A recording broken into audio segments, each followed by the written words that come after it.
Guys ये channel मैंने बनाया ही इसलिए है ताकि हमारे आसपास कुछ अच्छा और यूनिक हो रहा हो तो मैं आप तक वो चीज़ें पहुंचा सकूं। और उसी कड़ी में आगे बढ़ते हुए आज मैं आपको एक ऐसे इंडियन आर्टिस्ट से मिलवाने वाला हूं जो अपनी आर्ट को किसी ब्रश या पेंट से नहीं बल्कि एक सिंपल सादे से टाइपराइटर से बनाते हैं। है ना ये अमेजिंग? जी हाँ गाइस, सिर्फ टाइपराइटर से वो ऐसी पेंटिंग बना डालते हैं जो आपने कभी सपने में सोची भी नहीं होगी।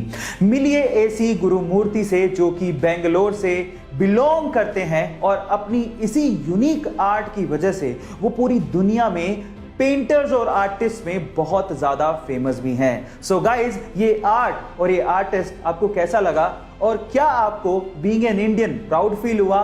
चैट सेक्शन में लिखना मत भूलिएगा।